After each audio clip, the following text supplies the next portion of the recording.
Hi hello ಎಲ್ರಿಗೂ ನಮಸ್ಕಾರ. ಎಲ್ಲರೂ ಹೇಗಿದ್ದೀರಾ? ಐ ಹೋಪ್ ಎಲ್ಲರೂ ಚೆನ್ನಾಗಿದ್ದೀರಾ ಅಂತ ಅಂದ್ಕೊಳ್ತಾ welcome back to my mini vlog. ಇವತ್ತಿಗೆ ನಾನು ಮಂತ್ರಾಲಯಕ್ಕೆ ಬಂದು 2 ಡೇಸ್ ಆಯಿತು. ನಾವು ರೂಮ್ ಚೆಕ್ಔಟ್ ಮಾಡಿದ್ದು 4:30ಗೆ. ಪ್ರಸಾದ ತಗೊಂಡಿರಲಿಲ್ಲ. ಪ್ರಸಾದ ಇಲ್ಲ ಅಂದರೆ ನಾವು ಹೋಗಿದ್ದು ಇನ್‌ಕಂಪ್ಲೀಟ್ ಅಂತ ಅನಿಸುತ್ತೆ. ಸೊ ಹಾಗಾಗಿ ನಮಗೆ ಪ್ರಸಾದ 7:00ಗೆ ಕೊಡ್ತೀವಿ ಅಂತ ಹೇಳಿದರು. ಸೊ ಹಾಗಾಗಿ ಅದಕ್ಕೆ ವೆಯ್ಟ್ ಮಾಡಿಕೊಂಡು ಇನ್ನೂ 2 ಸರಿ ದರ್ಶನ ಮಾಡಿಕೊಂಡು ನೆಕ್ಸ್ಟು ನಾವು ಬಂದ್ವಿ. ನನಗಂತೂ ತುಂಬಾ ಖುಷಿ ಆಯಿತು. ಟೋಟಲ್ 2 ದಿವಸದಲ್ಲಿ ನಾನು 5 ಸರಿ ದರ್ಶನ ಮಾಡ್ಕೊಂಡ್ಬಂದಿದ್ದೀನಿ. ಏನೋ ನಾನು ಲಕ್ಕಿ ಅಂತ ಅನಿಸುತ್ತೆ. ಈಗ ನಾವು ಹೊರಡ್ತಾ ಇದ್ವಿ. ಮಂತ್ರಾಲಯದಿಂದ ನಾವು ಸೀದಾ ಬಂದಿದ್ದೆ ಅಂಜನಾದ್ರಿ ಬೆಟ್ಟಕ್ಕೆ. ಬನ್ನಿ ನೋಡೋಣ ಅಲ್ಲಿ ಯಾವ ಥರ ಇದೆ ಅಂತ ಈಗ ಬೆಟ್ಟ ಹತ್ತಕ್ಕೆ ನಾವು ಸ್ಟಾರ್ಟ್ ಮಾಡಿದ್ವಿ. ಟೋಟಲಿ 570 ಸ್ಟೆಪ್ಸ್ಗಳಿದ್ದಾವೆ.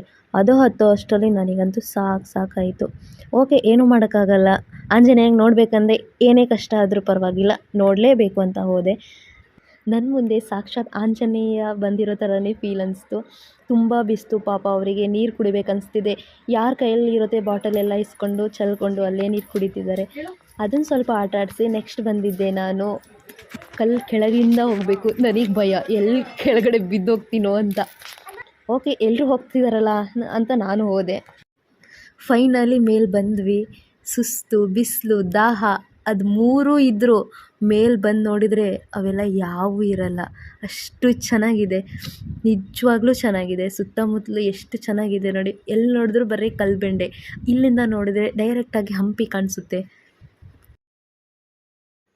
ಈ ವಿಡಿಯೋನ ನಾನು ಇಲ್ಲೇ ಎಂಡ್ ಮಾಡ್ತಿದ್ದೀನಿ, ಯಾಕಂದರೆ ಇನ್ನೂ ವೀಡಿಯೋಸ್ ಇದೋ ತುಂಬಾ ಲೆಂತ್ ಆಗಿಬಿಡುತ್ತೆ. ಸೊ ಹಾಗಾಗಿ ಪಾರ್ಟ್ 2 ಮಾಡೋಣ ಅಂತ ಅಂದ್ಕೊಂಡಿದ್ದೀನಿ. ಇಷ್ಟ ಆದರೆ ಲೈಕ್ ಮಾಡಿ. ಬಾಯ್.